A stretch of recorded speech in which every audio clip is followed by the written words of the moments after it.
Down syndrome is a chromosomal abnormality. It happens at conception. There is no fault of anyone. It's whereas an extra chromosome on the 21st chromosome. One of the things to remember is that the child will have 46 chromosomes that it would have had anyhow. It just has one additional chromosome. So the child is a combination of its parents, like its brothers and sisters.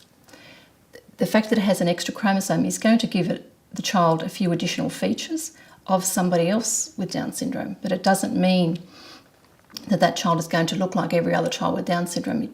The child will look like his or her family. So children with Down syndrome invariably have a number of features, including certain facial features and have intellectual disability as a result of the effects of having 3 copies of chromosome 21 on the developing brain. About half will have a problem with the heart and the way the heart develops.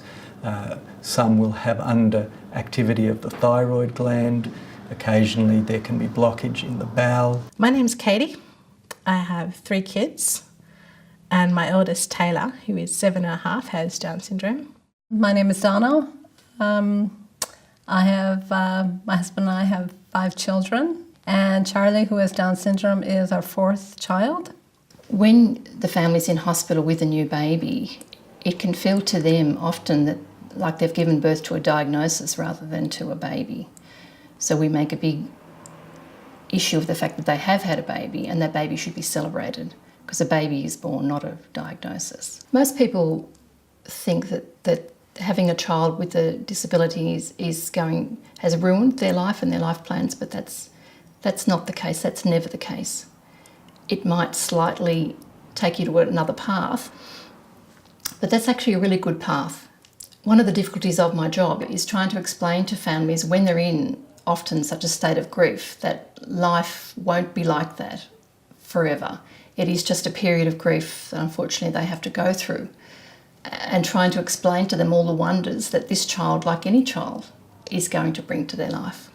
Early on, I would have probably thought, what if I can't love this child? Particularly when you think, how can I get excited about a child who is not going to be able to do something as simple as tie their shoelaces? How can I get excited about that? But you know what? You do. You get excited now because they've been able to achieve something that, okay, maybe your other kids achieved it a lot earlier, but they still get there. And that's the important thing. Following the newborn period, children with Down syndrome should be under the care of a paediatrician.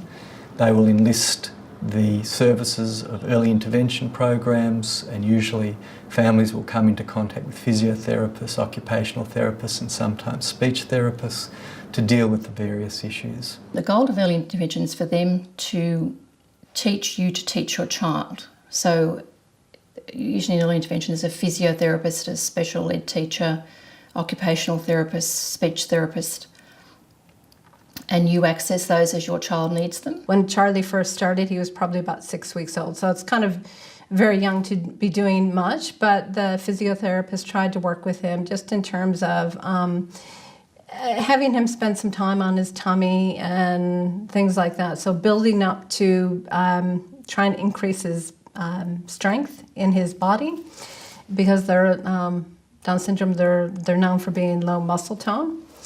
Taylor, as a 7.5-year-old, is struggling to speak.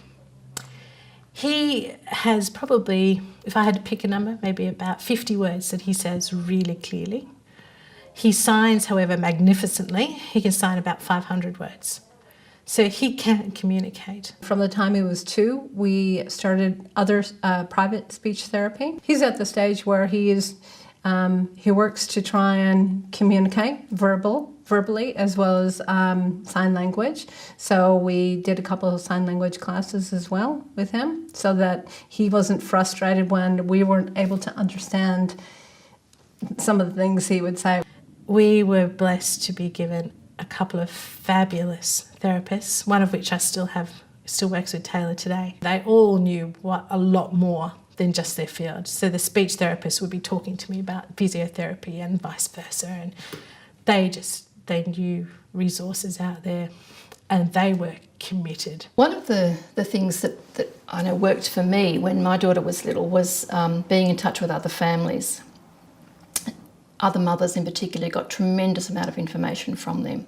I also have an informal but no less supportive network of fellow mums. Each of us are able to tell each other, well, I've heard about this, I've heard of this respite agency is now come online to offer vacation care or to offer after school care, this kind of thing. So, or even to recommend, we share babysitters. We have a team of babysitters that we share between us because we've trained them up. They can actually handle our kids. They don't mind that the kids are older and some of them aren't toilet trained. There were people who just started dropping into our life as they heard that we had this diagnosis, who had either dealt with kids with Down syndrome or who actually had kids with Down syndrome, and gradually that started to build us up.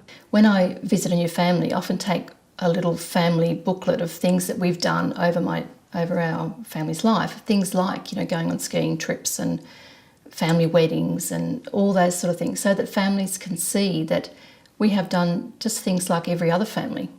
And the fact that my daughter has Down syndrome has probably benefited our family in amazing ways rather than being something that's prevented us from doing anything. We had looked around at different possibilities for Charlie looking at to school, but when we went to Clark Road, I just got such a good feeling about that school and what they would do for children, and the children were sitting there and they were all working, they were very happy. And the woman at the time, one of the teachers who was taking us around, she brought us back to the office, and I remember she turned to Mark and I and she said, the teachers at this school really want to be here. And I just got goosebumps because I thought, yeah, that's the feeling I got. And so from there we knew early on in the piece that we wanted Charlie to go to that school.